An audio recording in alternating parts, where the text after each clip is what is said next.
wait, English. Quite right. If you could be so kind, Archer, could you lead us in prayer? В ім'я Отця і Сина і Святого Духа, амінь. В ім'я Отця і Сина і Святого Духа, амінь. В ім'я Отця і Сина і Святого Духа, амінь. Царю Небесний, утішителю, душі істини, що всюди єси і все наповняєш, скарбниці благодаття, життя подяк, прийди вселися в нас, і очисти нас від усякої смерті, і спаси, благий душі наші. Слава Отцю і Сину і Святому Духові, і нині повсякчас, і на віки віків. Амінь. Господи помилуй, Господи помилуй, Господи помилуй, Владику благослови. Благословення Господне до вас, його, давним повсякчас, і віків. Амінь. В ім'я Отця і Сина і Святого Духа, амінь. В ім'я Отця і Сина і Святого Духа, амінь. В ім'я Отця і Сина і Святого Духа, амінь. Слава Ісусу Христу. Слава навіки. Дякую дуже. Ladies and gentlemen, before we begin, we received a greeting from the Archbishop that I would now like to read to you. Dear Dr. Ivankovich, dear participants, please accept my warm greeting on the occasion of the symposium, The Voice of the Persecuted, which draws our attention to an excruciating yet spiritually victorious and fruitful chapter in the history of our church. To the suffering and courageous witness of Patriarch Yosef Slupi and the other bishops who did not renounce their faith, even in the face of imprisonment and repression, even death. Confronted with the overwhelming force of totalitarianism, the Church, its leaders and faithful, remained unbroken. This symposium is a vital voice of remembrance, resonating especially today as the world longs for living examples of steadfastness, spiritual dignity, and fidelity to God's truth. Thank you for this important initiative which brings minds and hearts together around our shared heritage. Although I wish to be with you due to commitments in Washington, I am unfortunately unable to attend in person. Yet I remain united with you in spirit, in prayer, in remembrance, and in our shared calling to carry forward the light of faith kindled in the hearts of our confessors. Today, our church and our country face new challenges and new threats. For those who see with eyes of faith, the Via Crucis and resurrection of the Ukrainian Greek Catholic Church clearly and convincingly reveal that God is the Lord of history. We have witnessed his miraculous works in the past, and so we must not fear or doubt the future. God is with us. In the following week, we will remember and relive his passions and resurrections to redeem us from sin and grant us life everlasting. In the spirit of the Paschal mystery, I wish you inspiration, meaningful reflection, and a joyful gathering in service of the truth. Christos Voskres. With respect and prayer, Bishop Boris. Дякую. Ladies and gentlemen, Reverend Fathers, Venerable Sisters, Your Excellency, thank you all for joining this morning for today's program, The Voice of the Persecuted, a commemoration of the 80th anniversary of the arrest of Patriarch Yosef Slupi and the bishops of the Ukrainian Greek Catholic Church. Since its very inception on that fateful day in 1596, when the hierarchs of the lands of Ukraine joined in union with the Holy See in Rome, it has faced persecution reminiscent of the most blessed martyrs. I'm reminded of a similar conference we had back in the 90s. It was an ecumenical time and a panel with members of the Russian Orthodox Church taking place. When the topic of the Black Synod of 46 was raised, they stated most emphatically there was a tragedy for which those godless Soviets were entirely to blame. This argument was revealed to be less than compelling, as the 1839 Synod of Polotsk, 177 years prior to the events of today's conference talks about, took place. That Synod dissolved the Greek Catholic Church in the Russian Empire and transferred all its holdings to the Orthodox State Church. Sounds familiar, does it not? And I think that reveals an important distinction that deserves consideration. The Ukrainian Greek Catholic Church, as it's called today, has since its very inception and through its varied iterations has always been a national church. It is connected with the people of Ukraine at its very roots. What it's never been, however, and nor should it ever aspire to be, I would say, is a state church, like the one that is found north of Ukraine's lands. That church has ever been a department, just like many other government offices, housed in halls of secular power, intrinsically linked to the bureaucracy of the state and the temptations of Caesar papism, be it Muscovite, Tsarist, Bolshevik, or Putinist. Our first speaker today is Andrew Sorokovsky.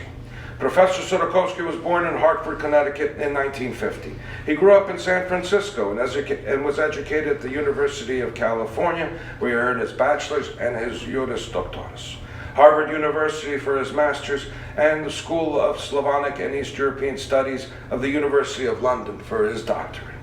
He was the first researcher on religion in Ukraine at Keystone College, England in 1984 and 87.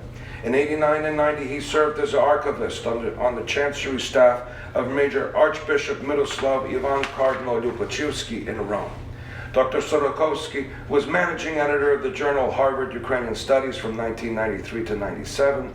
He taught history at St. Basil College Seminary in Stamford, Connecticut, Assumption College in Worcester, Maine, and University of Massachusetts in Boston and Lowell, and the Ukrainian Catholic University in Ukraine and online. From 2000 to 2014, he served as Historical Research and Information Specialist at the U.S. Department of Justice, Environment and National Resources Division in Washington, D.C. From 2007 to 2021, Dr. Sorokovsky published a monthly column, Cross Currents, in the Ukrainian Weekly. He has edited and contributed to works on Ukraine and general church history, and published numerous reviews, articles, and translations of historical and poetic texts. He lives in Sonoma, California, and we are so glad to have him join us here today across the Great Divide electronically to talk about the abuse of law and the legal methods of repression against clergy and laity in the Ukrainian Greek Catholic Church in the USSR between 1945 and 1990. Please welcome Dr. Andrew Sorokovsky. Thank you. Your Excellency, Most Reverend Fathers, Reverend Sisters, brothers, ladies and gentlemen. Today I shall discuss how the Soviet state used law to repress the clergy and laity of the Greek Catholic Church in Ukraine, in Soviet Ukraine, between the church's suppression in 1945 to 6 and its legalization in 1989 to 91. The suppression of the Greek Catholic Church and the persecution of its believers over the next 40 years was a violation of the most fundamental human right, freedom of conscience and religion. That right protects not only, or even primarily, the holding of religious beliefs, something that it is impossible to prevent, but the exercise of those beliefs. Because of the Soviet Union's patently unlawful policy towards the church, most commentators paid little or no attention to the laws invoked in carrying it out. The Soviet use of law to implement its repressive policy towards the church occurred on more than one level. Most critical attention has been focused on procedure, arbitrary arrest and detention, trumped-up charges, brutal interrogations and torture during investigation, inadequate access to and representation by defense counsel, closed trials, use of coerced or perjured testimony, and excessively harsh sentences. Conditions in Soviet prisons and forced labor camps were also criticized as not conforming to minimum standards of humanity. Some of the statutes under which believers were prosecuted likewise did not pass muster under general principles of law. For example, the prohibition of anti-Soviet propaganda and slandering the Soviet state. These are at odds with freedom of speech. Generally recognized criminal offenses like treason or hooliganism, too, were often interpreted very broadly. Finally, the instrumentalization or weaponization of law itself as a tool of state and party policy vitiated legality, particularly in cases involving sensitive matters like religion. But as Harold J. Berman, who had studied Soviet law during the Stalin period, pointed out, To ignore the law of even a lawless state is a mistake. Law and arbitrary terror sometimes exist side by side. The study of Soviet law reveals a great deal about the nature of that regime, including its policies on religion. Here I will list the chief statutes under which Ukrainian Greek Catholic clergy and laity were tried, along with the corresponding punishments, briefly discussing notable cases brought under them. Why did the Soviet regime use law to suppress the UGCC? Most likely, its purpose was not only to justify its actions before its own citizens or foreign observers with a cloak of legality, for the law also served as a mechanism for the efficient implementation of government policy. In this case, the policy of annihilating the Ukrainian Greek Catholic Church. And in its first decades, the USSR had worked out a system of laws pertaining to religion that later could be applied to the bishops, priests, and laity of the Ukrainian Greek Catholic Church. That system was based on a legal philosophy that was itself based on Marxism-Leninism. In civil law, unlike Anglo-American common law, there exists the concept of abuse of rights. In discussing the role of law in the repression of the UGC, of Ukrainian Greek Catholics in the USSR, I use the term abuse of law. In Western legal systems, all parties, including the state itself, are subject to the law.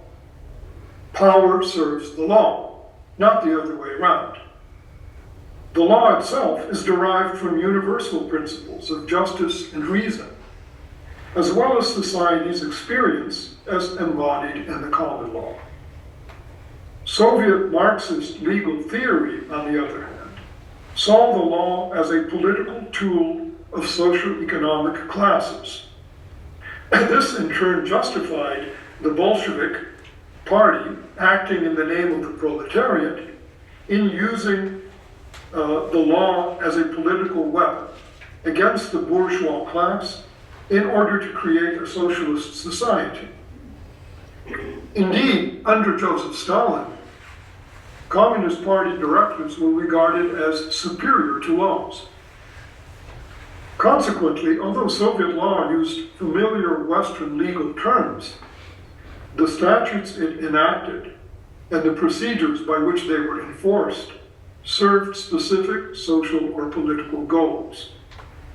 This approach was particularly evident in the repression of religious groups, including the clergy and laity of the Ukrainian Greek Catholic Church between 1945 and 1990. Under the 1929 law on religious associations, as amended to 1975, in order to acquire legal personality and thus to hold gatherings, lease or own property, hire a clergyman, a religious group had to register with the government. Clergymen, too, were subject to registration and limitations on their activity. By refusing to register the parishes and clergy of a given religious denomination, the state could effectively prevent it from functioning, even without passing a law to formally ban it. That was the case with the Ukrainian Greek Catholic Church. Upon the termination of Party First Secretary Nikita Khrushchev's anti-religious campaign with his ouster in October 1964, there was a tendency to avoid charging religious believers with political crimes, such as anti-Soviet agitation. Instead, special articles were enacted on violation of the legislation on separation of church and state, and infringement of citizens' persons and rights under the guise of religious preaching or rituals. The Brezhnev Constitution, so-called, of 1977, which was heavily based on Khrushchev's reforms, provided under Article 52 for freedom of conscience. That is, to profess or not profess religious belief, the right to worship and to conduct atheist propaganda, the prohibition of incitement of hostility or hatred on religious grounds, and the separation of church from state and school from church. Nevertheless, in the view of Albert Boiter, there was no substantial change in Soviet religious law and policy between 1960 and 1987. Although periods of normalcy and repression affected both law and religion roughly in tandem, throughout all periods they remained subordinate to political objectives. With Party General Secretary Mikhail Gorbachev's liberalization from 1985, however, most prisoners of conscience were eventually released. 2 decrees issued in February 1987 provided the prisoners of conscience convicted of anti-Soviet agitation and propaganda, or slandering the Soviet state and social system, could be pardoned if they undertook not to repeat the offense. A number of religious prisoners were thus released. On December 1st, 1989, a government decision to register Greek Catholic groups and believers was made public in connection with Gorbachev's visit to the Holy See. A new Soviet law on freedom of conscience and religious organizations was passed in 1990, and a Ukrainian counterpart was enacted on April 23, 1991.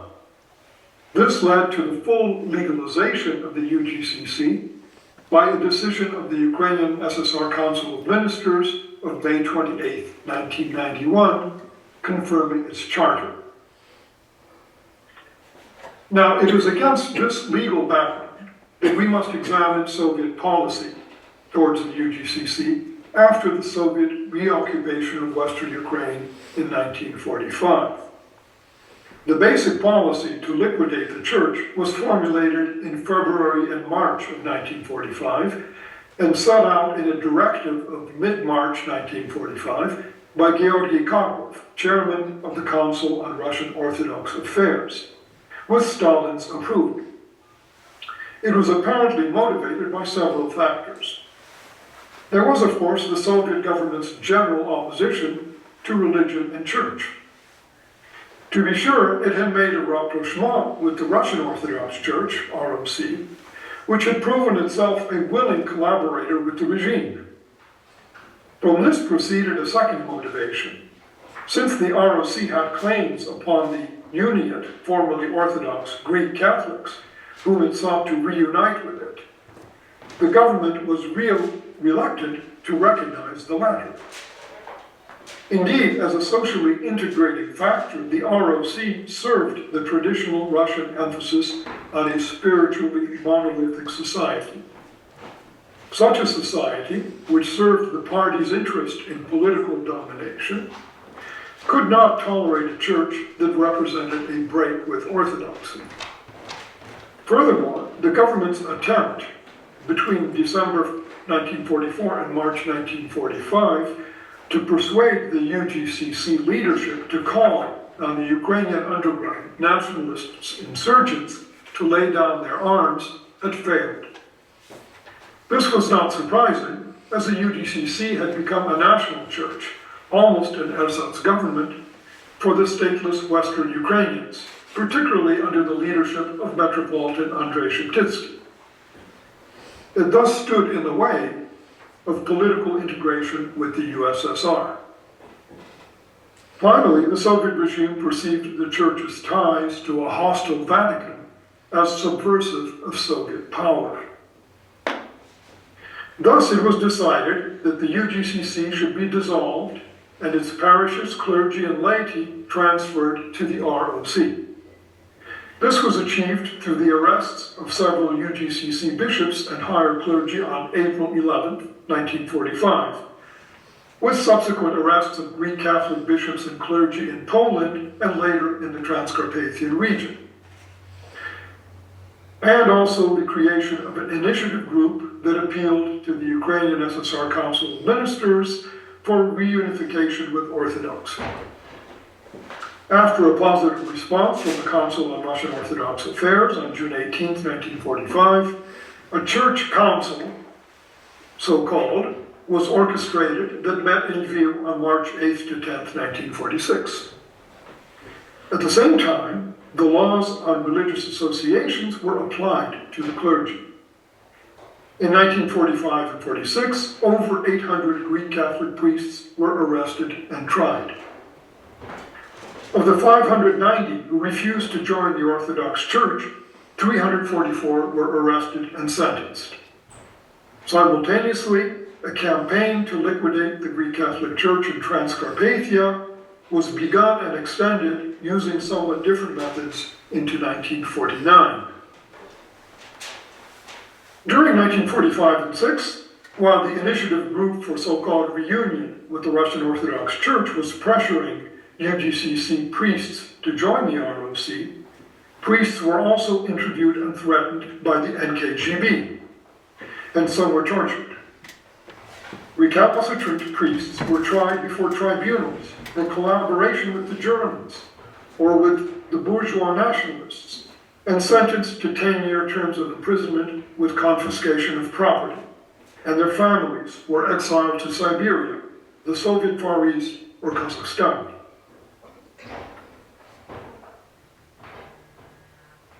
During the 1940s, and over subsequent decades, the Soviet government used various statutes against UGCC bishops, clergy, religious, and laity who refused to convert to Russian Orthodoxy.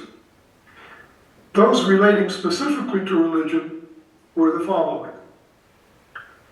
Article 138 of the Criminal Code of the Ukrainian SSR, violation of the laws on separation of church and state and of school and church.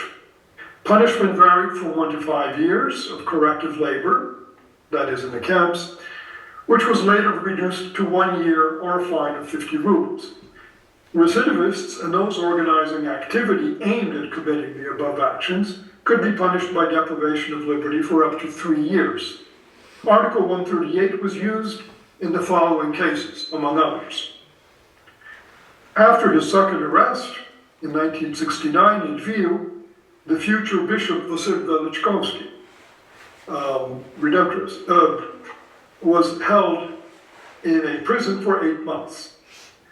On September 23, 1969, he was tried in Lviv and accused, among other things, of writing a book on a miraculous icon, listening to religious programs on Vatican radio, organizing and supervising courses in theology in Ternopil, catechizing a minor, reproducing and disseminating religious pictures and antimensions, and posing as a bishop. He was sentenced under Article 138.2, as well as Article 187.1, noted below, to 3 years confinement in a strict regime labor camp. Father Mikhailo Vinitsky was sentenced on July 3, 1975, in a People's District Court in Lviv, under Article 138, Paragraph 2, to 3 years deprivation of liberty. As noted below, he was also sentenced under Article 209. Father Roman Yesip was arrested on March 18, 1981, and charged under Article 138, Paragraph 2, as well as Article 209. His allegedly illegal activity included conducting religious services and catechism in private homes and in registered Orthodox churches without permission. He pleaded partially guilty as he admitted to being a priest of an unregistered church.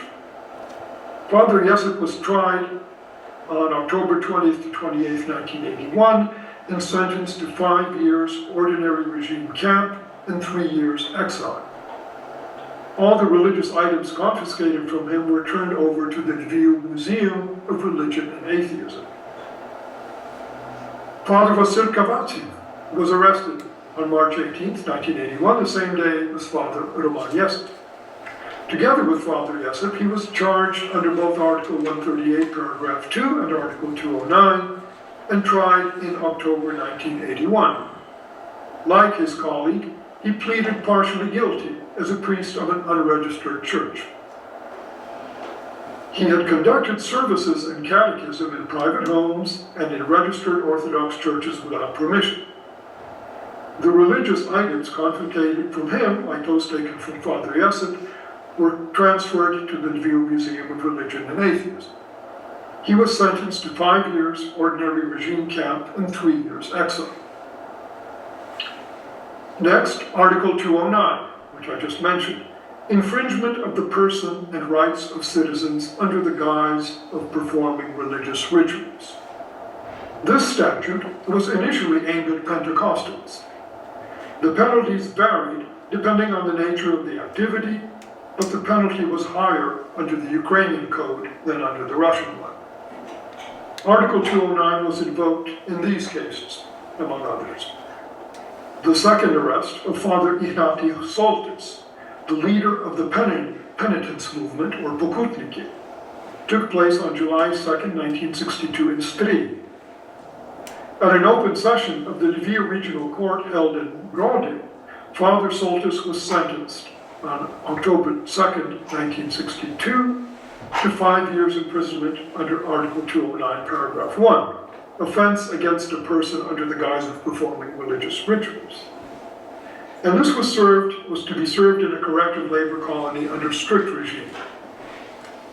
On November 20th, 1962, his appeal to the Supreme Court of the Ukrainian SSR was rejected.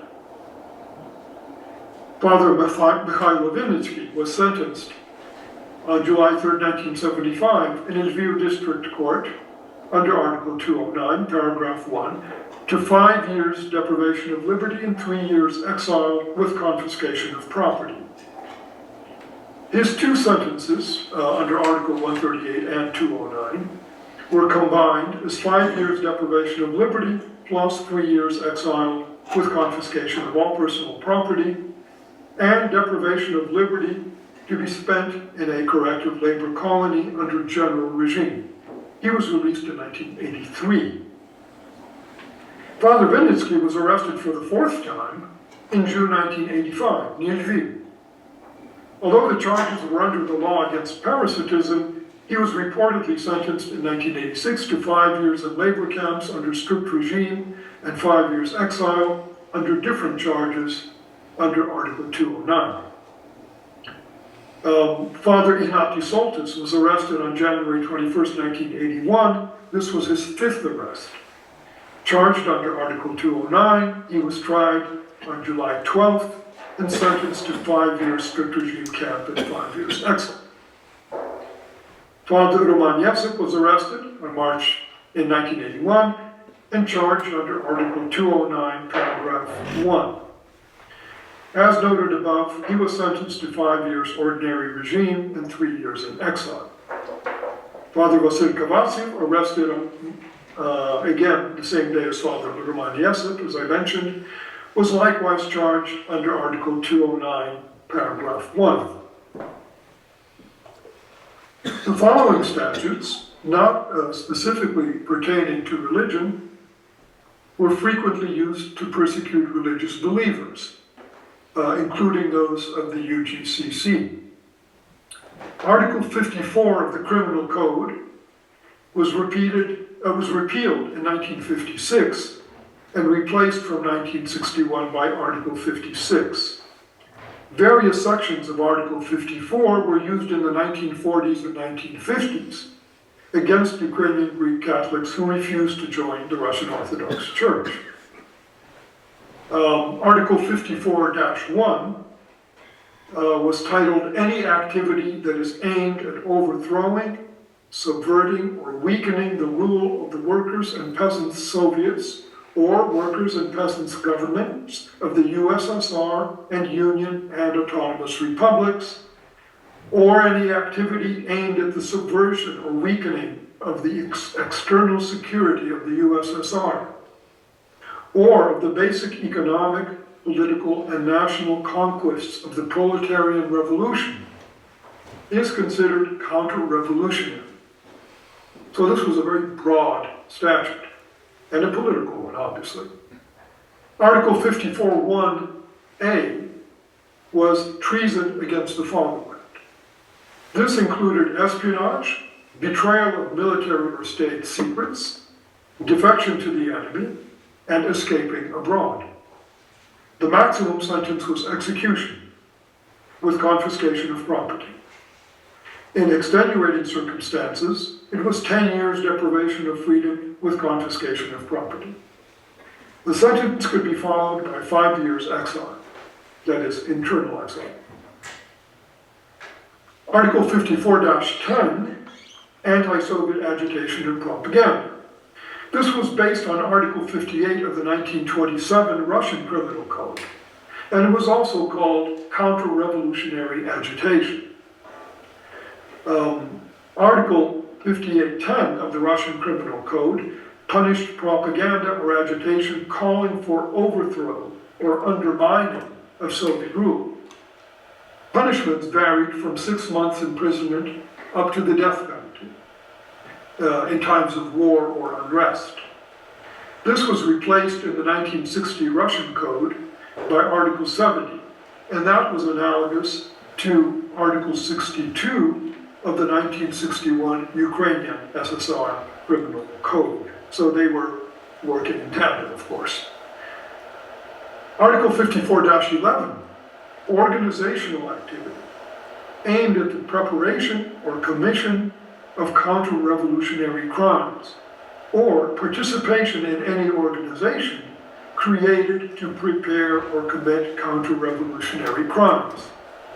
This could be punished with deprivation of liberty for 10 to 25 years, often with confiscation of property, and often followed by forfeiture of civil rights for another 5 to 10 years. So a particularly harsh statute.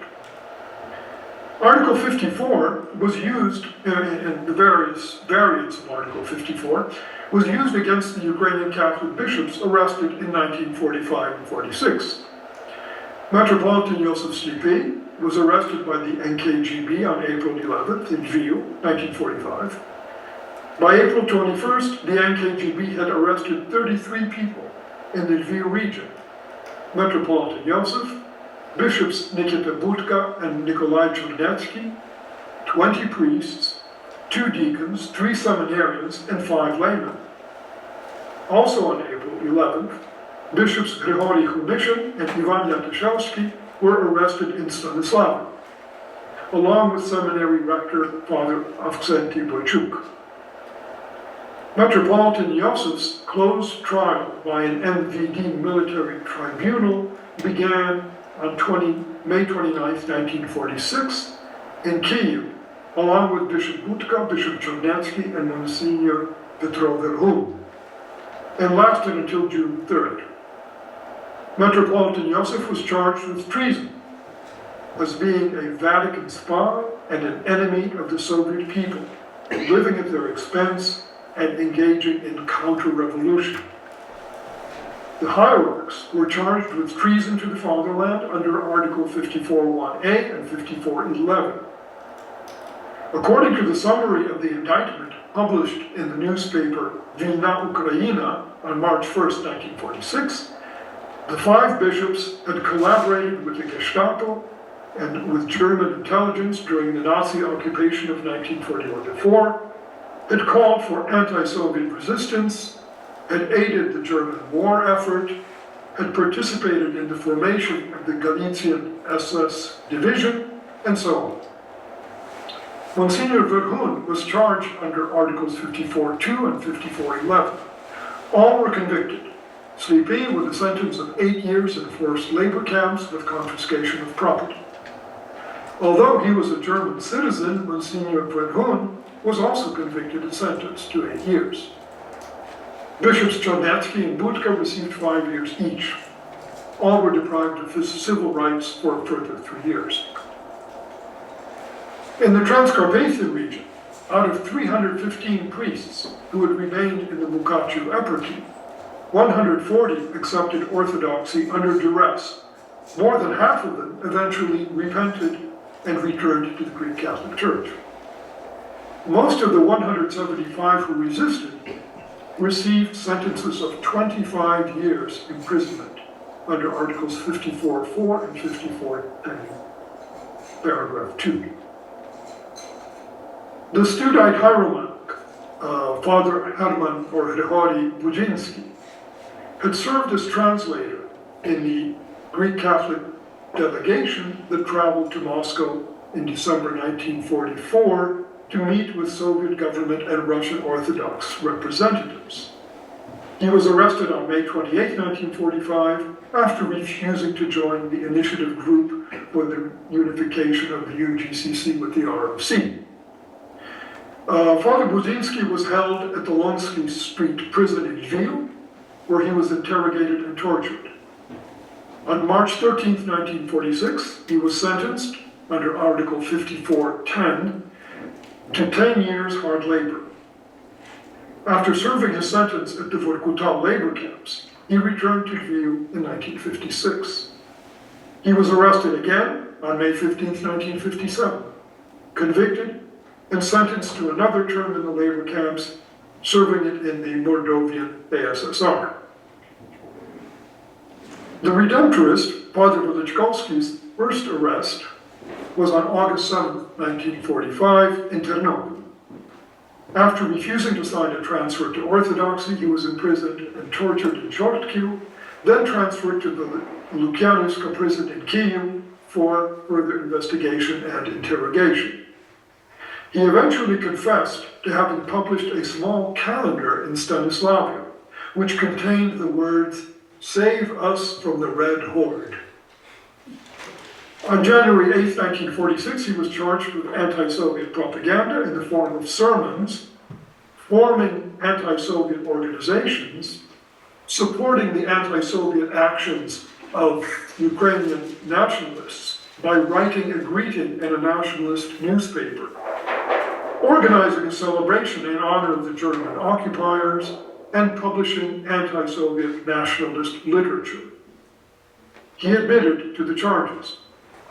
He was tried in a regional court on June 26, 1946, found guilty, and sentenced under Article 5410 to death by firing squad, with confiscation of property.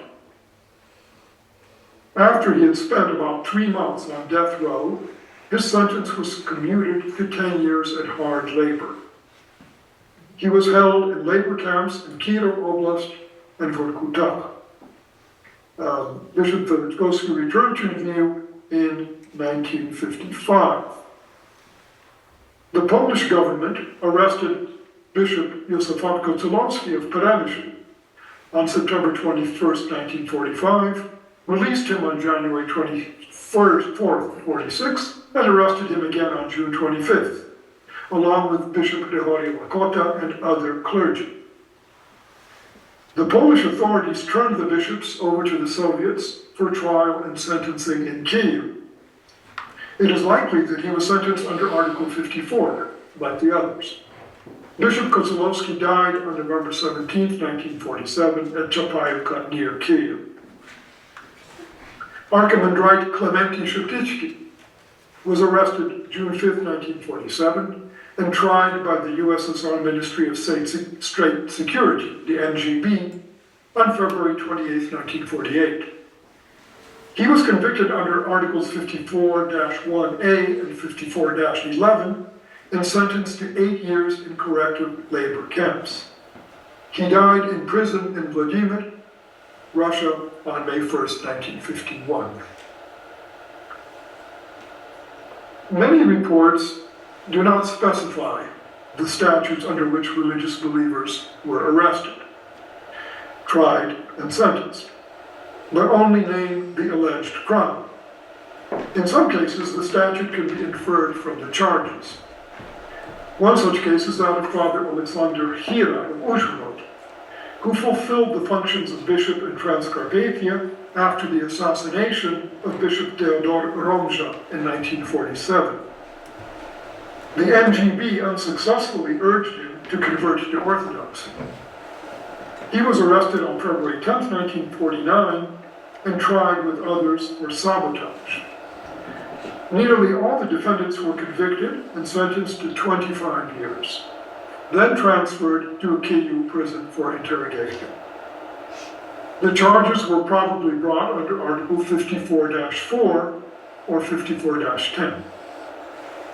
The NGB sought to add the charge of treason, alleging secret Vatican ties.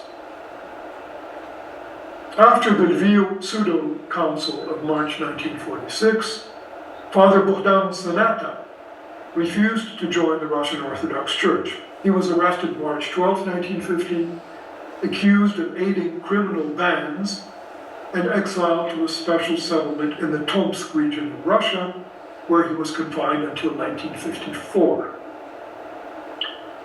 The leader of the penitents, or Pokutniki cult, Father Ignatiy Soltis, was arrested on December 4, 1958 in Broshnew in the Kalush district, and charged by the KGB with anti-Soviet activity under Article 54-10, subparagraph 2, and with planning to create a Union church in his region. Due to lack of evidence, however, this charge was dropped, and he was instead accused of parasitism under a decree of the Presidium of the USSR Supreme Soviet of July 1951 on the struggle against anti-Soviet and parasitical elements. On March 19, 1959, a People's Court of the Stanislav region convicted and sentenced him to 5 years exile at labor with a prohibition to live in Ukraine for 5 years afterwards. In the Transcarpathian region, the monk M. Margitic was tried in regional court on December 16, 17, 1958, and convicted under Article 54-10-2 for writing letters to Joseph Sliby containing false information about the Greek Catholic Church in Transcarpathia. He was sentenced to 7 years deprivation of liberty in corrective labor camps, with deprivation of rights for another 2 years. The other important article of this time period, 40s and 50s, was Article 62, which actually in 1961 it replaced Article 54-10. And this was also on anti-Soviet agitation and propaganda. It included propaganda or agitation with the purpose of undermining or weakening Soviet power, or with the purpose of committing an incitement to commit particularly grave crimes against the Soviet state. Also spreading with the same purposes of slanderous fabrications directed against the Soviet political and social system. And finally, production, dissemination, or storage for the same purposes of literature with anti-Soviet content. The penalty varied from 6 months to 7 years imprisonment, with possible subsequent internal exile from 2 to 5 years.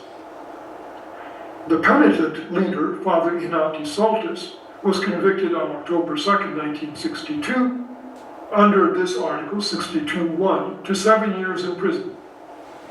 As noted above, he was also sentenced under Article 209.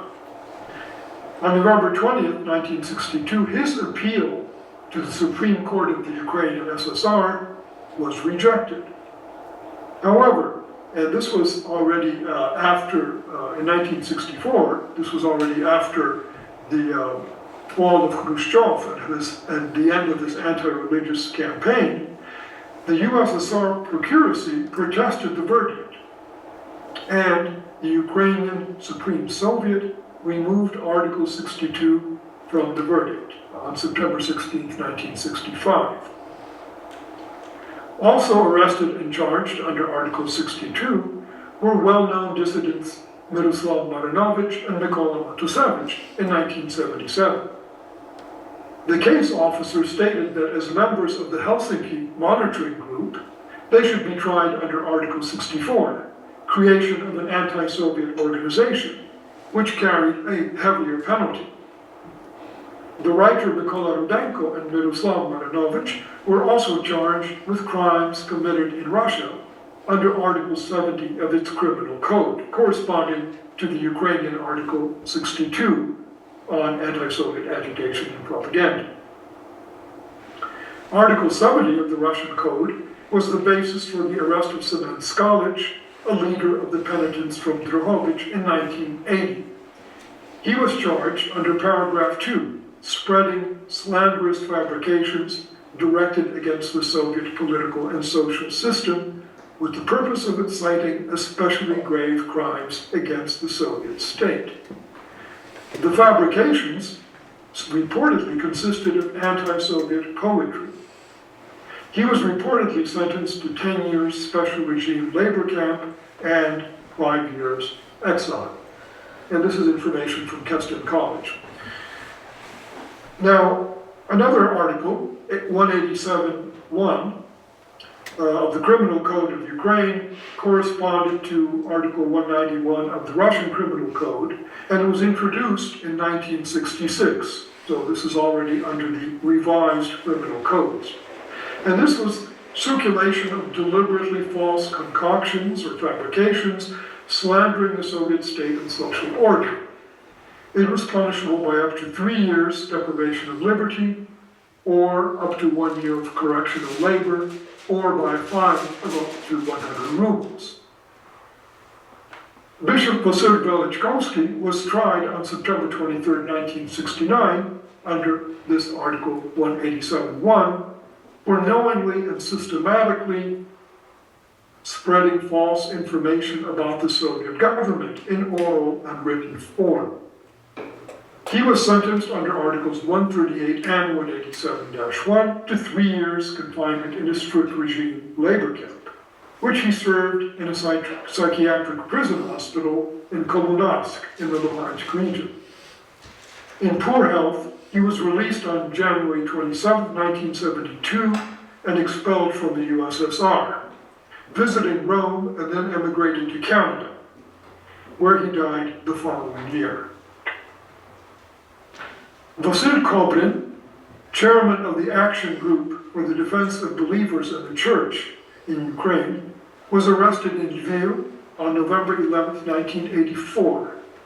He was tried under Article 187.1 on March 22, 1985, and sentenced to 3 years ordinary regime camp. Article 214. Malicious evasion of fulfillment of a decision concerning arrangement of work and discontinuance of a parasitic existence. The punishment was deprivation of liberty or correctional labor for up to 2 years. Father Mikhail Minitsky was arrested for the 4th time in June 1985 near Lviv on charges of parasitism. Another article used sometimes against religious prisoners was Article 296 of the Ukrainian Criminal Code on hooliganism. Ukrainian Greek Catholics were also harassed by being charged with various administrative offenses, not criminal, in other words.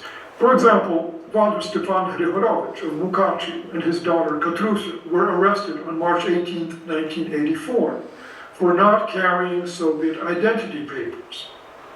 Although further judicial procedures were not known, Katrusha, a medical student, was reportedly expelled from her course. This was a common form of persecution of believers, as was dismissal from teaching positions. Priests and seminarians were sometimes drafted into the armed forces. In April 1945, the NKGB raided and closed the Lviv Theological Academy and the seminary and precentor's school, and it detained 159 students. It delivered them to the draft office, and 120 of them were inducted into the Soviet Army. Punitive psychiatry was another form of administrative punishment used against religious believers. The above discussion of the various statutes used to persecute the UGCC and its faithful leaves unanswered an obvious question. Why was there no law simply banning the church? One motive may have been the damage that the existence of such a law would have done to the USSR's international image. In the eyes of the world community, banning an entire church is simply not done. By declining to pass such a law, the Soviet government could maintain the fiction that the UGCC had voluntarily dissolved itself. Any claim by an individual or group in the name of that church could then be dismissed as false and even depicted as an attempt to disguise unlawful political or criminal activity.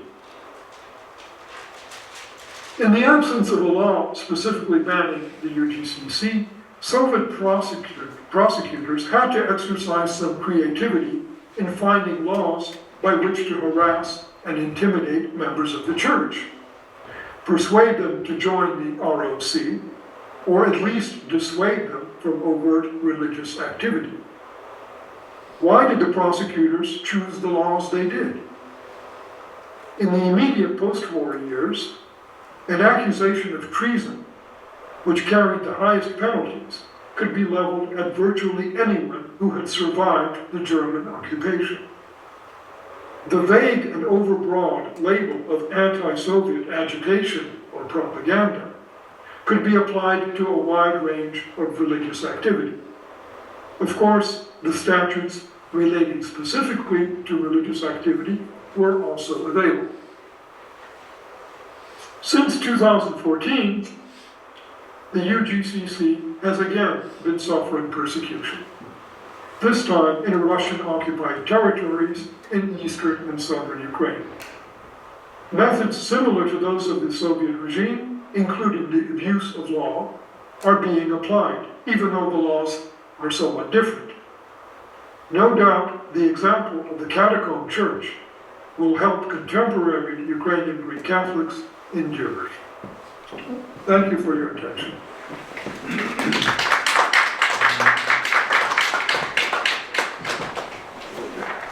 Дякую дуже. Thank you very much, Dr. Sorokovsky. Питання чи дискусія? Що далі? Прикінці? Our next speaker is Dr. Irina Ivankovich. Dr. Ivankovich started her work at St. Sophia Religious Association Ukrainian Catholics USA in 2008 and became a member of the association's board of directors in 2017. She was elected president in 2018 and re-elected in 2023.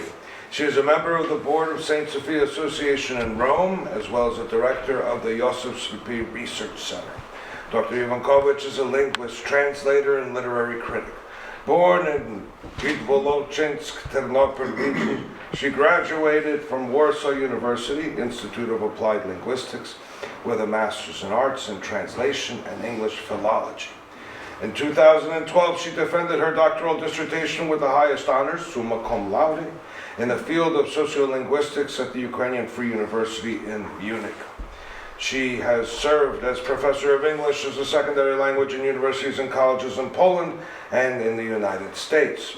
She has translated many vital books into Ukrainian, among them Yaroslav Pelikan's Confessor Between East and West, a portrait of Ukrainian Cardinal Yosef Slipi, Morris West's novel Shoes of the Fisherman, Our Lady of Guadalupe, Mother of the Civilization of Love, To the Light of the Resurrection Through the Thorns of the Catacombs, and Blessed Vasil Velichkovsky's History of the Miraculous Icon of the Mother of God of Perpetual Help. She has compiled numerous books and anthologies of literary works about Metropolitan Andrei Sheptytsky and Yosef Slipi, and edited the multilingual edition of the Testament of Patriarch Yosef Slipi, and From Sambor to Saskatoon, Memories of Father Volodymyr Ivashko for the Youth. She is the author of the 2-volume book Patriarch Yosef Slipi and Literature, which was awarded the best book of 2016 Publishers Forum in Lviv. Dr. Ivankovich is the founder of the ESL, Ukraine Charity Platform, which houses such projects as the ESL Charity Summer School in Zazlist, Ukraine, the birthplace of Yosef Slipi, for orphans, displaced persons, children of the Ukrainian military men, and the Ukrainian Greek Catholic Church seminarians, as well as the school for the ESL Christian camp counselors, and ESL for ONL, English for Odessa Naval Lyceum. She is the author of more than 30 scholarly articles in Ukrainian, Polish, and English in linguistics, literary studies, and history. She is a corresponding member of the Shevchenko Scientific Society, USA, the recipient of a Volunteer with Ukraine in the Heart Medal, as well as the Ukrainian World Coordination Council Medal. Today she will regale us with the chronology and geography of Patriarch Yosef's imprisonment. Please welcome Dr. Irena Ivankovich.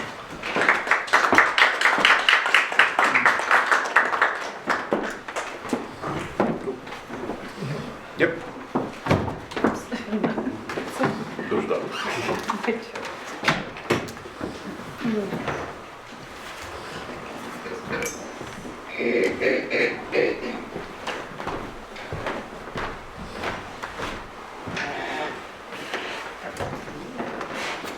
Слава Ісусу Христу!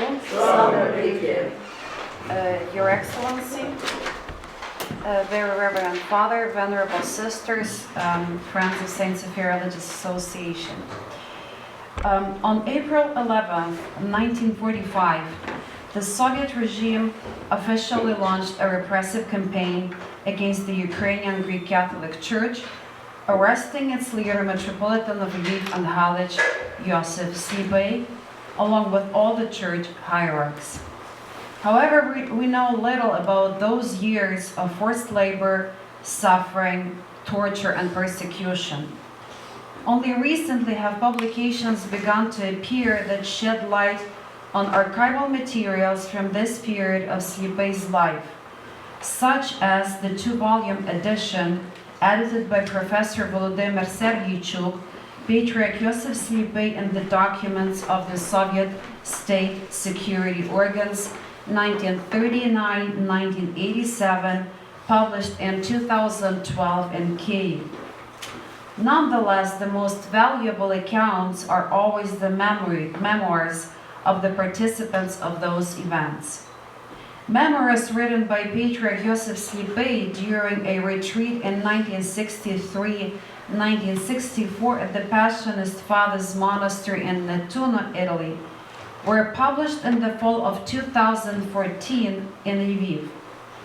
By tracking press reports from 1968-1970 about the pastoral journeys of Metropolitan Slipy to Ukrainian communities in exile, compiled by Olga Vitoshenska in the book The Journeys of His Beatitude Yosef VII, 1968-1970, and selecting certain fragments from the copy of his memoirs, a chronology of the imprisonment of this great confessor of faith has been compiled. The Patriarch was reluctant to publicly speak about this thorny path. However, even sparse testimonies impress the reader with the depth of suffering. Quoting, "I was sentenced to death by the Bolsheviks 37 times, and the anxious waiting for execution was sometimes so great that when I placed my hand on my head, I would pull out clumps of hair." End of quote from the Catholic Standard and Times, Philadelphia, July 26, 1968. On April 11, 1945, Slipy was arrested by the NKVD. Quoting, "I was arrested on April 11, 1945 at around 7 p.m. It was a Wednesday. Since morning, St. George's Cathedral had been surrounded by guards. They were watching for any movements and ensuring nothing was being removed. Many cars filled with police arrived. Colonel Melnikov brought me a warrant from the prosecutor for my arrest. I was searched, taken to a car, and transported to Lonsky prison. I remember how unpleasant it was to feel the rough hands of a thug on me." End of quote from Memoirs.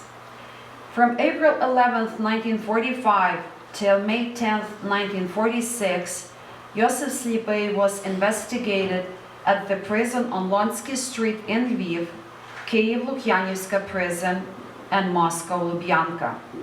Quoting, "Kyiv looked quite destroyed, and it was early morning of April the 12th, 1945. From the station, I was taken to the most severe interrogation prison in Kyiv at 33 Korolenko Street. After a long and torturous search, I was first placed in solitary confinement and later in a cell. My investigation was conducted by Huryun, who later became the head of the KGB in Lviv, a terribly rude and crude person. During Huryun's interrogations, they would take me for 2 to 3 hours to 2 other investigators in a large, dark room. One sat in a corner by a dim lamp, and the elder one began to persuade me to apostatize. Then they came closer to me from the desk, and by the lit lamp, they persistently continued to torture me and urged me to renounce the Catholic Church.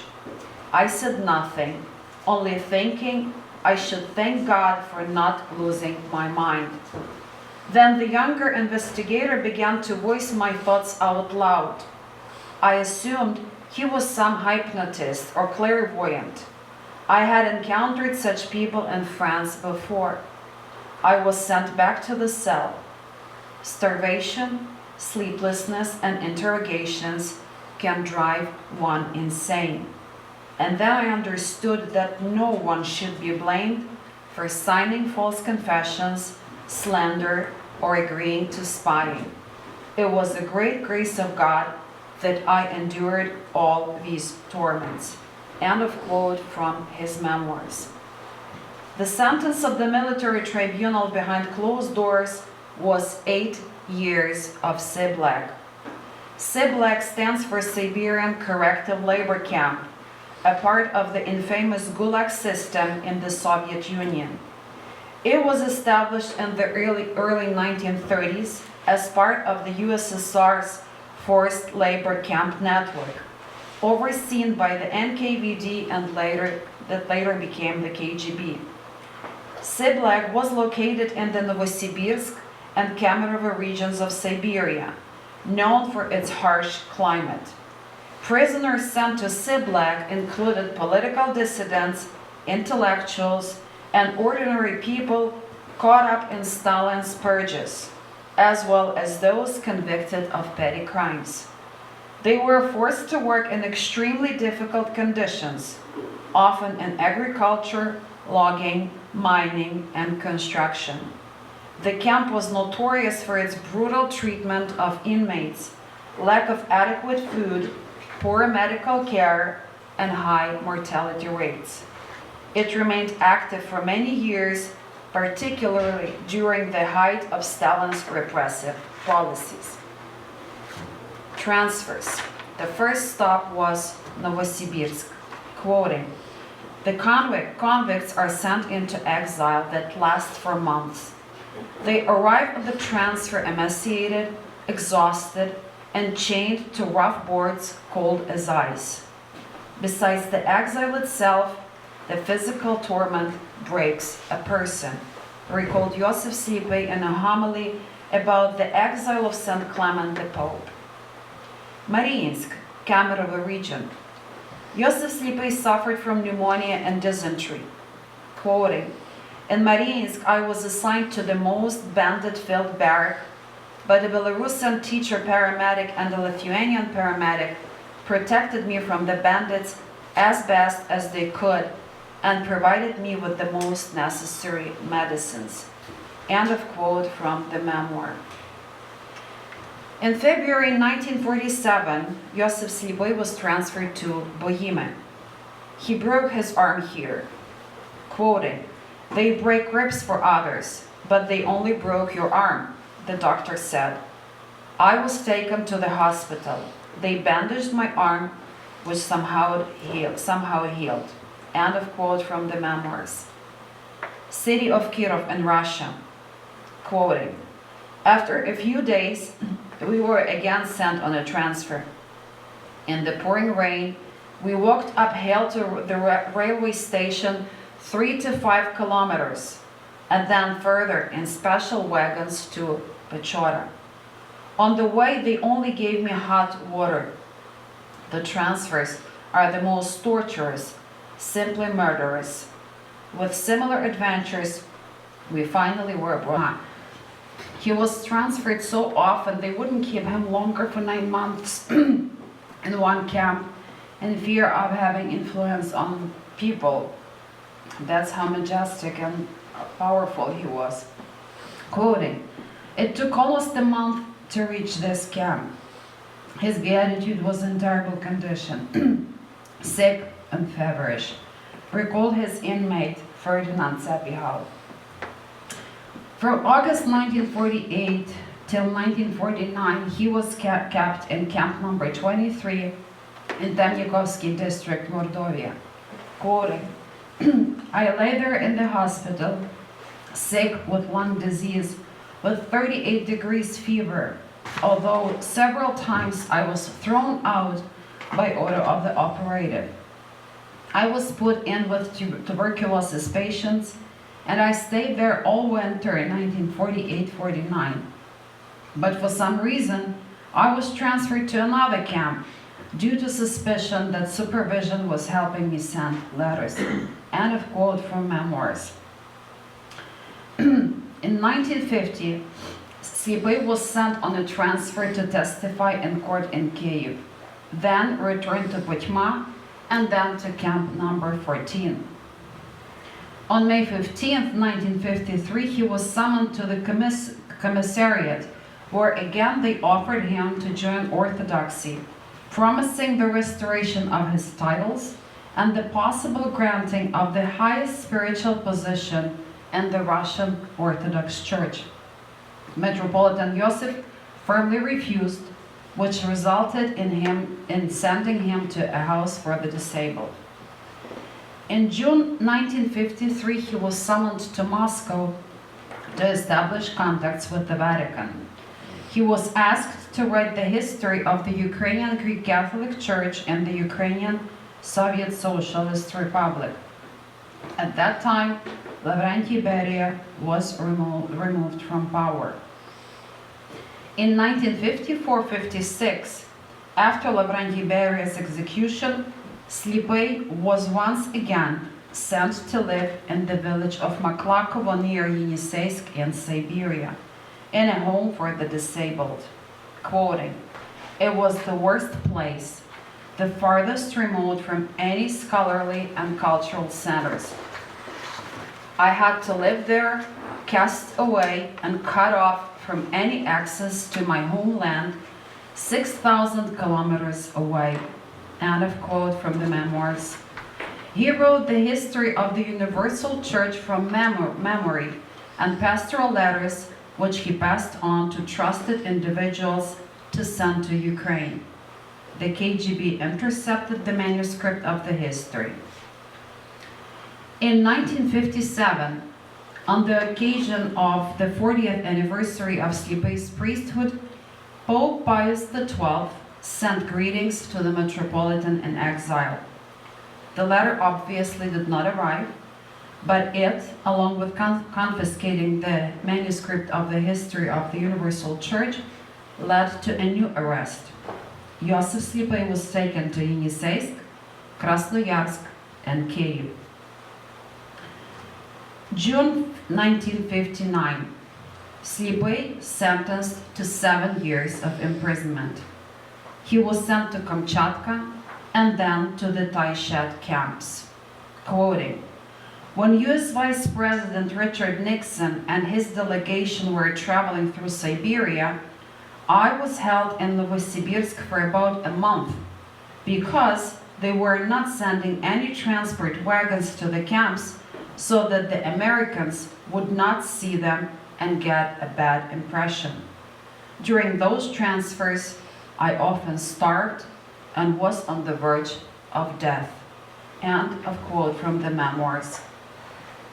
1960, Yosef Slipy is transferred to Pochma. Quoting, "The transfers are cattle wagons packed with prisoners, guarded by towers, machine guns, and illuminated by searchlights. Through a small grated window, 10 by 10 centimeters in size, one could see the endless expanses of Siberia." recalled Avram Shifrin from Munich. Next transit points were Sverdlovsk, Chuna, and Novochunki. In December 1960, Yosef Slipy was sent to Kyiv and asked about his maximum and minimum demands to the government. They tried to persuade him to make a statement against the Pope and nationalists abroad. Quoting, "You mock me and my church, destroy and ruin everything that exists, and still want me to speak out against those who stand with me and resist," was Metropolitan Slipy's response. In October 1961, the Supreme Court declared Yosef Slipy a particularly dangerous recidivist criminal and sent him to the camp in Mordovia, the village of Yavas. He arrived there suffering from pneumonia. Quoting, "In 1962, I was in one of the Mordovian camps, already so weakened that I thought I would die soon. One day, I was lying on a table that also served as a bed. A guard approached me and almost politely asked, 'Old man, how do you feel?'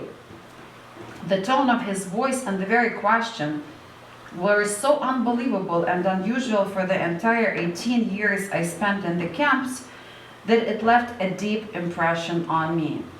Still, I managed to give a detached response, as well as one can in prison. 'Well, old man,' he replied, 'soon it will be over.' Some guards shouted, 'The Roman one is releasing him.' I was even allowed to go to the library." End of quote from the memoirs.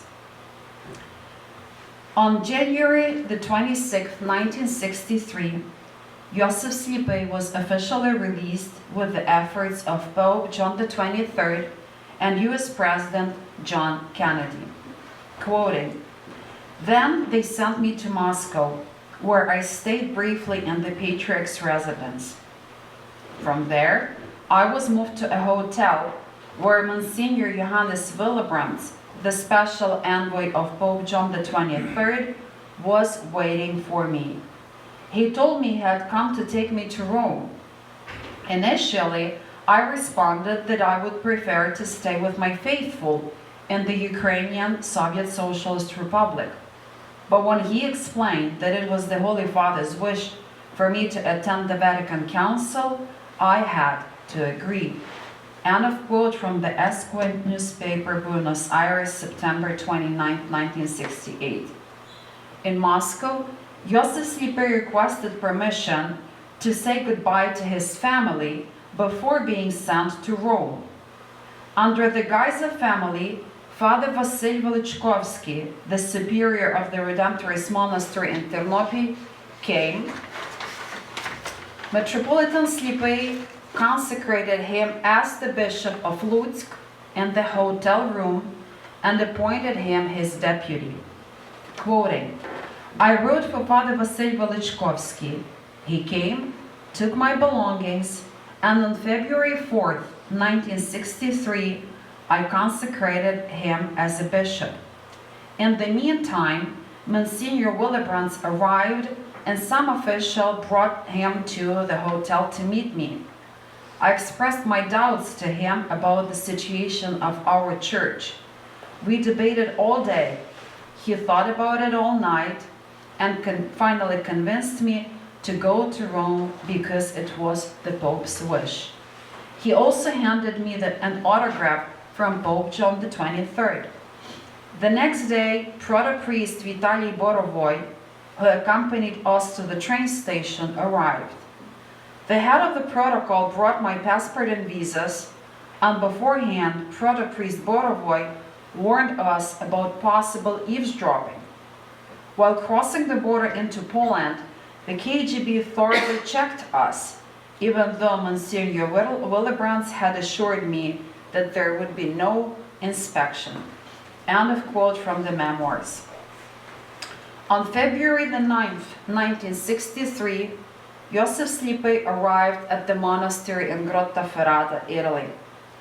He met with Pope John XXIII and presented him with a map of the USSR marking the concentration camps where he had been held. This attempt to provide at least a general background of Joseph Slipai hardship during the years 1955-1963 is only a modest contribution to depicting the tragedy of the head of the clandestine church, who, thanks to his unwavering faith and indomitable spirit, inscribed his name in golden letters in the history of the martyrology of the Church of Christ. These and other facts about Joseph Slipai's life and martyrdom can be found in the newly published monograph, Patriarch Joseph Slipai, Facets and Beacons, which I am privileged to present today. The book honors the 80th anniversary of the beginning of a massive attack on Ukrainian identity in the spiritual, intellectual, and cultural spheres by the totalitarian Soviet regime. The book was published by the Artus Publishing House in Lviv. This collection consists of Ukrainian, English, and Polish articles that aim to convey the multifaceted roles of Cardinal Slipai to both Ukrainian and foreign language readers. The research conducted between 2014 and 24 using archival materials from the Joseph Slipai Research Center here at St. Sophia sheds light on little-known aspects of the life and principles of the Cardinal of the clandestine church. The book also includes the Stations of the Cross based on Joseph Slipai's life, rare photographs, the geography of his imprisonment, and details of his 3 visits to the United States in 1968, 1973, and 1976. The monograph also presents linguistic, literary, sociological, and memoiristic studies on the Patriarch, his interactions with various scientific institutions, and prominent scholars. Some of the key elements guiding Joseph Slipai in his pastoral activities presented in the collection are the reconstruction of Ukrainian identity in the diaspora, the struggle for the patriarchal structure of the UGCC, the consolidation of the faithful around the idea of the patriarchate, active reminders to the Vatican about the mountains of corpses and rivers of blood of Ukrainians for their loyalty to the Apostolic See, the defense of the rights of the Ukrainian Greek Catholic Church, particularly in Poland, the establishment of academic centers and cultivation of scholarly efforts around the Ukrainian Catholic and Ukrainian Free universities. The foreword to the book was written by His Excellency Igor Wozniak, Metropolitan of Lviv.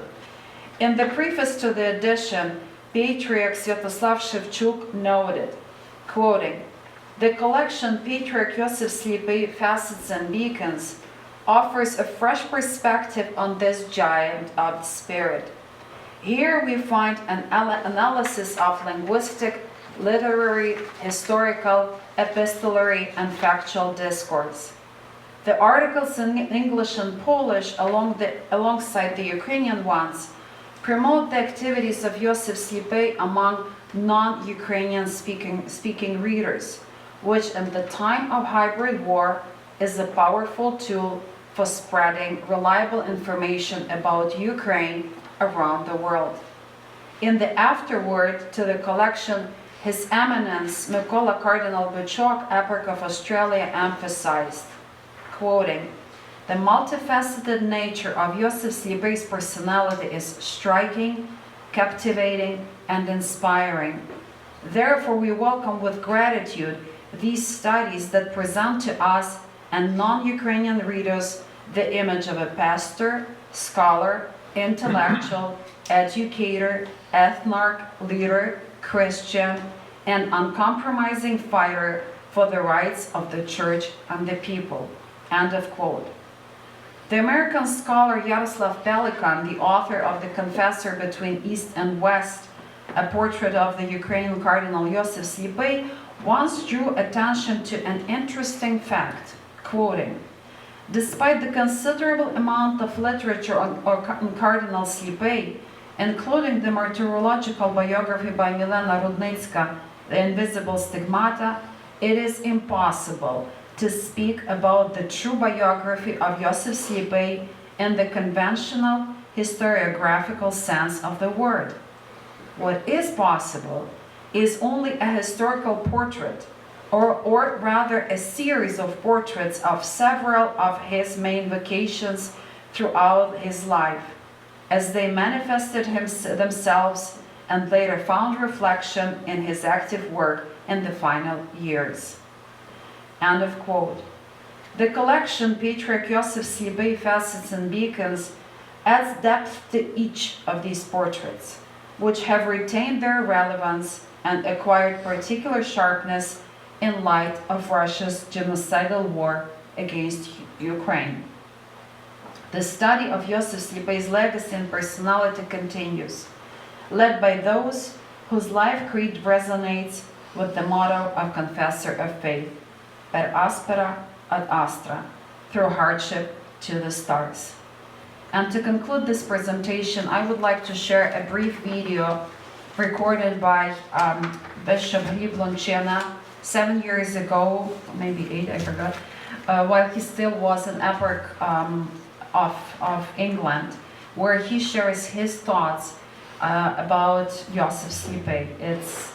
It's a wonderful video, so let's just have some time watching it. Patriarch and Cardinal Joseph Slipy was a very majestic person. When you met him, then you were in awe of his persona. He has gone through many years of great suffering. He was arrested by the Soviets in 1945. He spent 18 years in Soviet prisons. So this was a man marked by suffering and tortures. But yet, he was not a bitter man. Yes, it's true, he was quite severe with himself and with other people. He did not mince words. He said it as it was. But this was a man who had great vision and a great love for God, for his church, and for his Ukrainian people. Well, he did not spend more than half a year in one Gulag camp because the Soviets were very afraid of any kind of contacts that he had with prisoners, because he was such a majestic personality that everybody, you can tell this was an extraordinary person. We need role models, and Patriarch Joseph is a great role model for all ages, because first of all, this was a person who had principles, lived according to principles. He did not allow any kinds of promises, false promises, and promises for an easier life. He did not allow these things to turn him away from his church and from his assignment, his mission, because very often we find people going and compromising themselves for an easier life, for money, for power. This was a man who did not look at these things. He always said that evil cannot last in eternity. He always believed the Ukraine would be independent, and as a proof of this, when he was publishing books of the Ukrainian Catholic University, he would always set aside 50 copies in a separate room, which was always locked, and this, he said, was to be transported to Ukraine when it becomes free and independent. Now, when we were listening to this, we were smirking and saying, well, yes, perhaps in our lifetime, maybe at the end of our lives, maybe this will be possible. But you see, not even 10 years after his death, these books were transported to Ukraine. He visited England in the 1930s, and he even wrote about it. So this country was already known to him before. He came in 1970 as the major Archbishop of Lviv, of the Ukrainian Catholic Church, and he visited most of the parishes. He visited London. There were days and concerts and and events in honor of him. He celebrated the Divine Liturgy in almost all of our parishes here. He was led by the bishop, the local bishop here, Bishop Augustine, plus other bishops of Europe would come to accompany him. So he did visit because he wanted to come to know the Ukrainian diaspora of Great Britain, and also to encourage them in their life of faith and in their cultural life. Patriarch Joseph Slipe founded the Religious Society of Saint Sophia. At first, one was in Rome, then others in the United States. He also founded a branch here in Great Britain. And in Holland Park, he initiated the purchase of a building at 79 Holland Park, in which he wanted to house a branch of the Ukrainian Catholic University. So this was his initiative. He also gave a large sum of money as a loan. But after having bought the premises, and when the sum was being repaid, he said, "No, keep it here and have this as an endowment fund for the Ukrainian Patriarchal Society." The role of the Ukrainian Catholic University is to educate young people in the different subjects of different fields, and the branches that are all over the world. Here in London, there's one in Rome, in other countries. They have as their aim to foster this education, and to, although we don't have, for example, classes,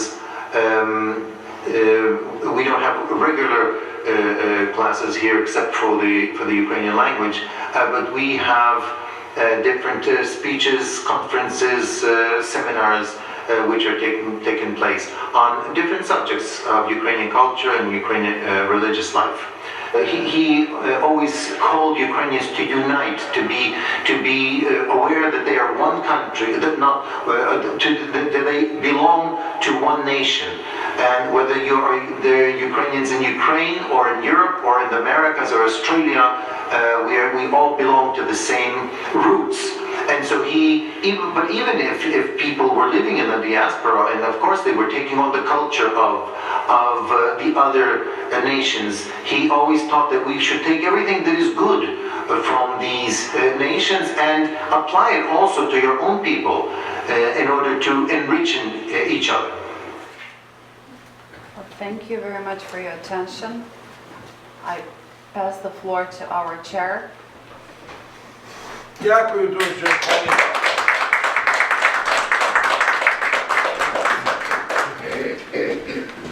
Даємо можливість на питання. Ladies and gentlemen, I think we have two very compelling and informative presentations. Are there any questions? Oh dear. I'm turning this around. No one wants to see me. Hi, Mom. Можна? There we go. Чи є якісь питання? Are there any questions? Yes, Panie. I was just going to make a comment. I don't know if the first speaker is still online, they can hear us or not. Professor, are you still with us? He is. He is, okay. But can you hear me from me, or I have to talk into a microphone? No, you should be. You should hear. Okay, I just wanted to make a comment that I remember two things about, I remember seeing a video from a priest who was released from Siberia. And he was arrested in 1945, during that time. And he was arrested by a corporal in the army. And all the information about him was on an index card. And they said his name, and they were questioning him as to whether he was going to be willing to sign that affidavit. And he said he wasn't going to do it. And then he noticed that that wasn't the correct name. He said, "That's not my name. You don't have the right index card." And the corporal said, well, that's okay, it doesn't matter, you're all going to Siberia anyhow. So he wrote down whatever it was. The other interesting thing was that when my father, in 1939, when the Soviets first occupied Western Ukraine, he was in Persecuted with his father, was Father Ivan Isayu was there. And at that point, my mother and the older kids, I wasn't born yet, already went to the other side, to the German side of the occupation, to Krenecha. But my father was still there, he had to escape later on. So as the Soviet government was establishing itself, they had elections, 99% of the people voted for everybody on the board. And they had this great meeting where they approved all these laws. There were 100 laws. Now, my father, the everlasting academic intellectual, said, my goodness, he got up and said, these laws, these people here can't even understand what they mean. How do you expect them to understand these laws? He said, oh, that's the whole point, said the commissar. When we decide who we want to arrest, then we can find the law that he broke. So, thank you. Дякую дуже, пане доктор. Indeed, the totalitarianism of bureaucracy. Так, прошу пані. We heard about the arrest of priests and the seminarians were thrown into the Soviet army. Is there information about sisters and monasteries and what they went through? Pane Professor, would you like to answer that one? Well, yeah, can you hear me? Yes, sir. Yes, there is information, and I have not looked into it, more than others. I mean, I've seen quite a bit of mention about that. I think the sisters were very wise in concealing their activity.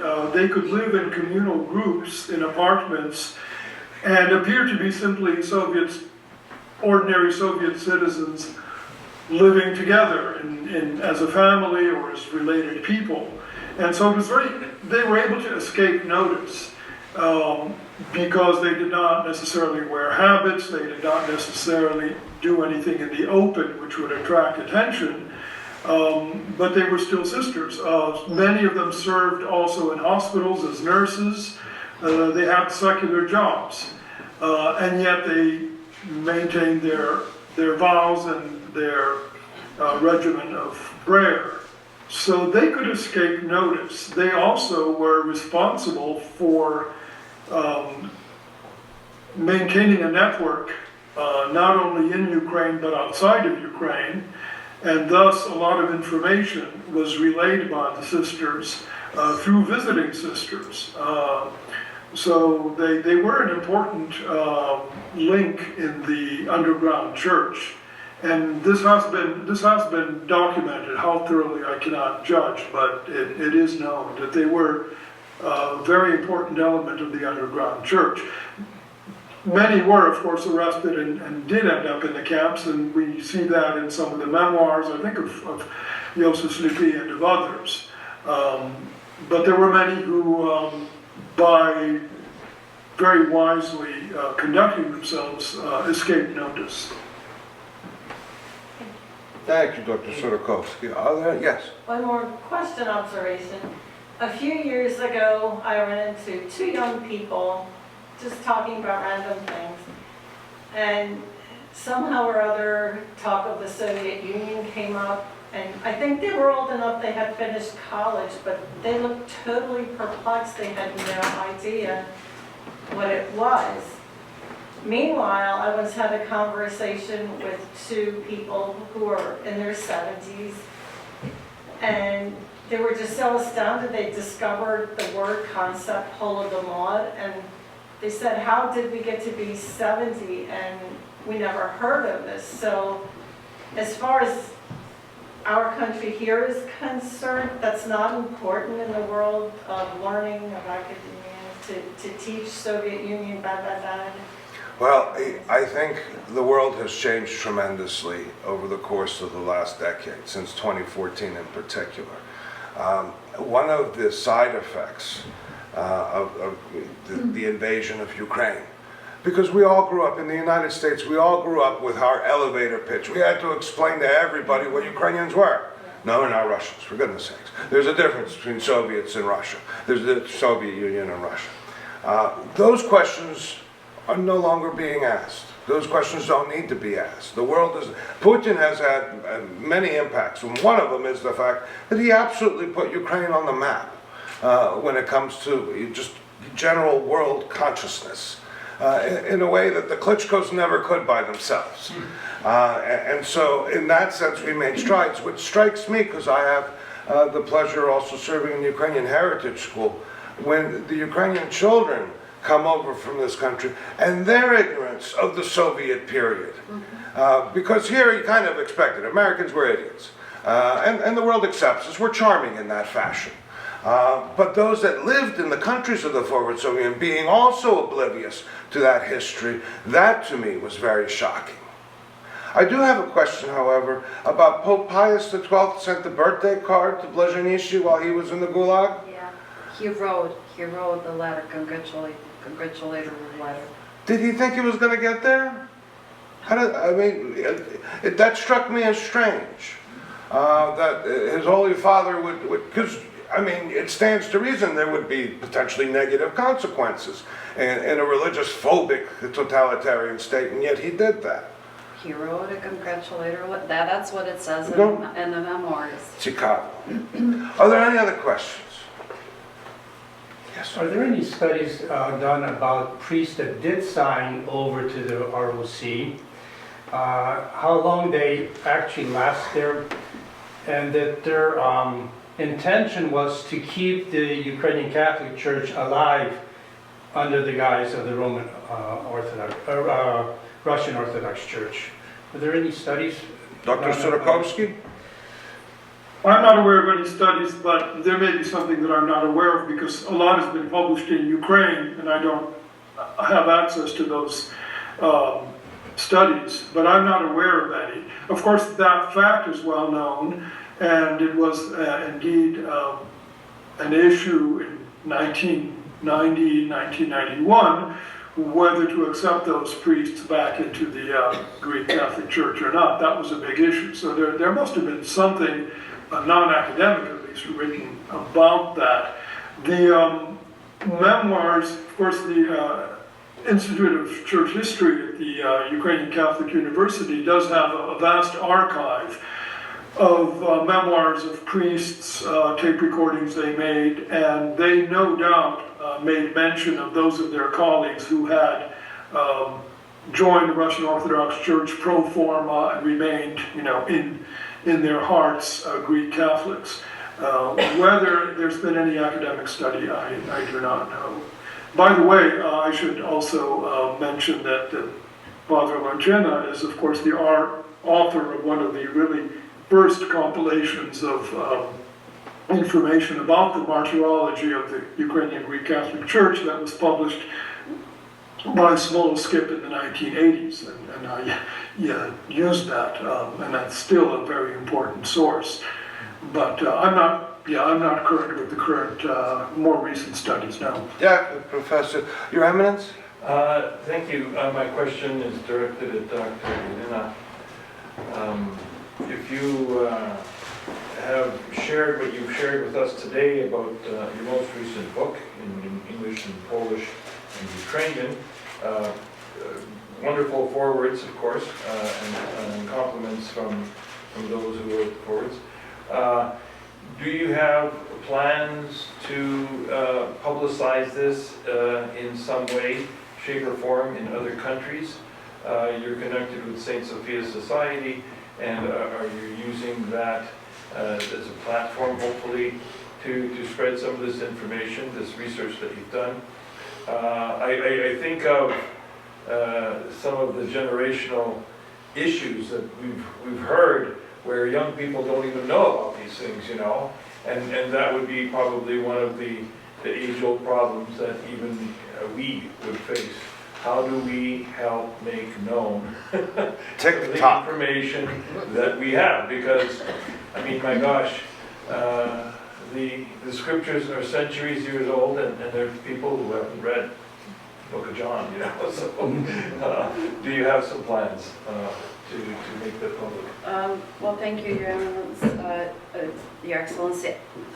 Proszę Holosnish. Obviously, my dream would be to have book presentation in as many countries as possible, because I know that even for us Ukrainians, Like in Toronto, wink, wink, wink, right? thank you very much. Witnesses. Even for Ukrainians, I had a privilege of speaking about Joseph Slipy at the conference last month. And one of the roundtables was specifically on Ukraine, on the topic of Ukraine. And even Ukrainian scholars have never heard, or maybe, oh, I heard the name, but I don't know who he was, or who this person is. So obviously the education is necessary and needed. Here at St. Sophia, we do that work with our youth. I think the wonderful platform of delivering the message about Joseph Slipy legacy would be World Youth Day in Rome, when you are going to have youth from Ukrainian youth from different countries. So that would be a place where we could send the message, we could speak about his legacy. Obviously, as Professor Lunetsky said, social media is a huge platform where our youth is currently getting information from. So yeah, that sort of information, maybe in a more concise form, would be a wonderful source of information via social media.